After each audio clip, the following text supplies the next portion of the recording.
Hello, my name is Sarah Sturgeon, and I'm going to be meeting with a teacher right here. Her name is Mrs. Welch, and we're going to be talking about a student that I have done a project on. The project has been for a class at Georgetown College, EDU 583, Linguistics. For privacy purposes, the student's name is going to be Kathy. And so, first of all, I just want to go over her history. I know that you only see Kathy just for one period because you guys switch. So I'm sure you haven't been able to kind of get a good history and background of her family life. So what I've gathered is that Kathy, of course, is a 10th grader. She was born Bentley here. King to the office, Bentley King. She was born here in the United States, but her family moved back to Mexico when she turned 7. So she only got 1 grade here and then went back to Mexico for the entire time. So she received a little bit of English at the beginning of her life, but of course has since regressed because when she lived in Mexico they only spoke Spanish. There in Mexico the family had a local agave farm. Do you know what agaves are? No. It's like the plant that makes tequila. Oh. Nice. I'm sure she loves telling that to all of her friends. So they worked on a farm there, and Kathy went to school from 1st grade until present day. They just moved back into the United States in August of this year. So when she moved back, we gave her an initial test called the access test, and that gave us some scores from what her abilities are. And so the access test, the results will not come back until here recently. So we're waiting on those to come back. And the WAPT test was given as well. And the WAPT test, she received a level 1 entering on all areas. And the areas that we test on are listening, reading, writing, and speaking. And so level 1 is just an entering, so that means that she can do basic things. Have you seen that in the classroom? Yes. Yes. She was so funny when I got to meet with her. She said yes, no, and I don't know. And that was it. So I'm sure that that's all you get out of her in the classroom too. Kathy said that she does have 2 younger brothers who are in middle school. They're a very close-knit family, as are many Mexicans.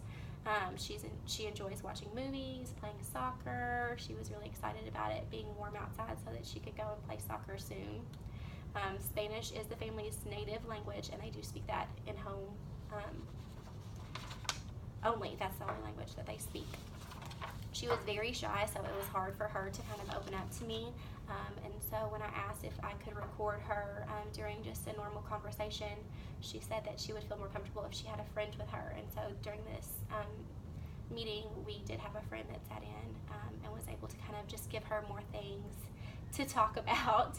She would reach to the friend and ask her in Spanish many things, and so I could tell that that was kind of her crutch. So I hope that eventually we can kind of use her as a stability, but then pull them apart so that she becomes more independent on her own. In terms of her native language, Spanish is actually originated from Vulgar Latin, which was an interesting thing that I learned, and that's just a mixture of Celtic and Roman. So that's what Vulgar Latin is, and then they mixed the two together, and the dialect continued to grow as the years went on, and then Spanish split into Andalusian and Catalan. So those are the 2 dialects that Spaniards speak. Andalusian is more of the southern, and Catalan is more of the northern part. So during this project I learned a lot about Spanish and the origination of it. The Spanish alphabet consists of 27 letters, and they're now the exact same as English, except for the N with a tilde over it, and that's just like a little swirl. So they have the same letters in their alphabet, but they're spoken differently. Before 2010, they had other letters, the double L, LA, the CH, and the double R, R. And they have since taken those out of the alphabet. So when I was in school, I learned those letters, and then they have met together in association and decided that those letters needed to be taken out. So they're still accepted if people learned those and used them, but they're not taught now in modern day schools. They also changed what W is called. It used to be W or W, and now it is only W. So that was another change that they made. And I think that it was recent enough that Kathy wouldn't know about any of those changes, but as teachers, I think it's more difficult for us to try to reach in and talk about similar things that we know about, and so those might be things that she would say, what are you talking about? That's not the alphabet. So that was interesting as well.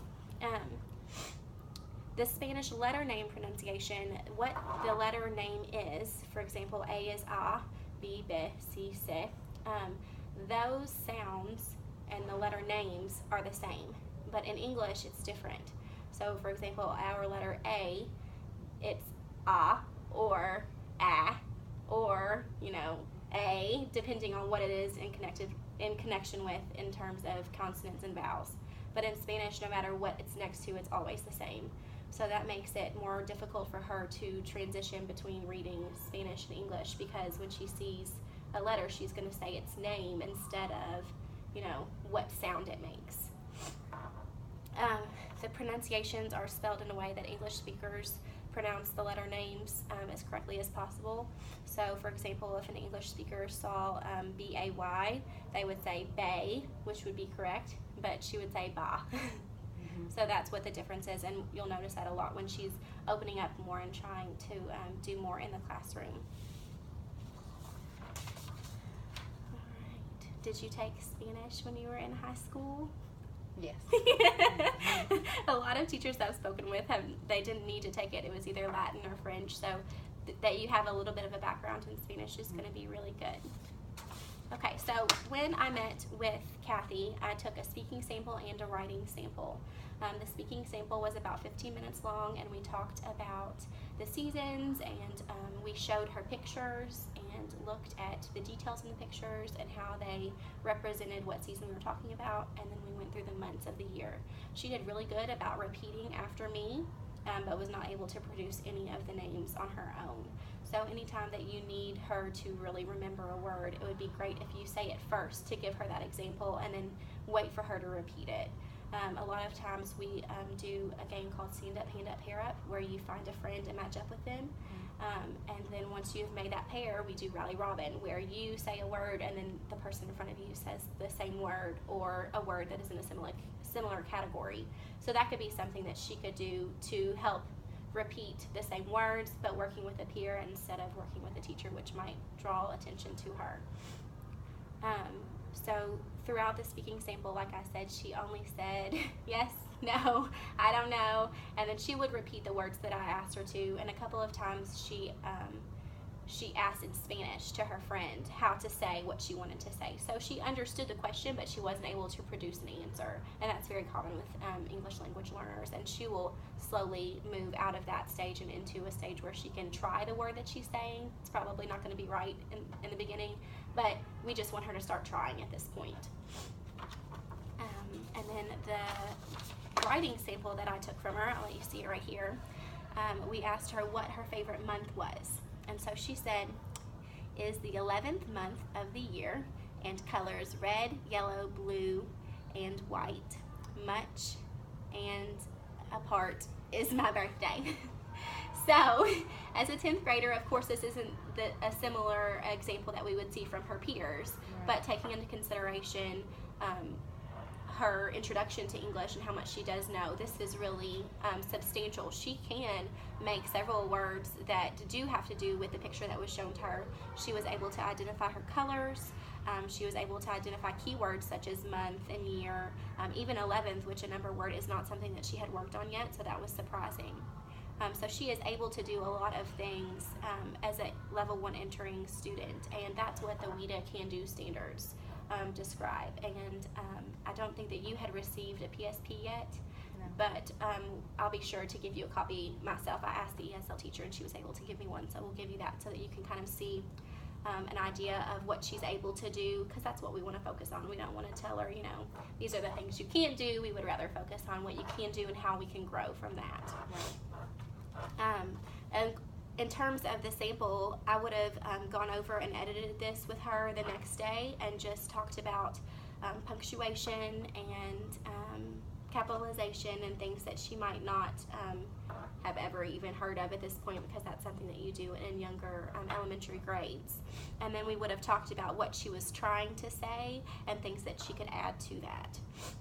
So maybe the 11th month of the year, what is the name of that month? And trying to add that in to the writing sample. Whenever she is in class with you as an English teacher, there's not going to be a lot of things that she can do at the same pace as your other students. So it's really important to get out things that are more on her level, that are still helpful to the rest of the class, but are kind of focused in more on her.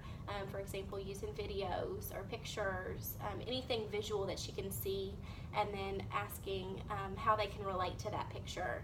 For example, the months, if you show her a picture of the month, well, what do you do when it looks like that outside?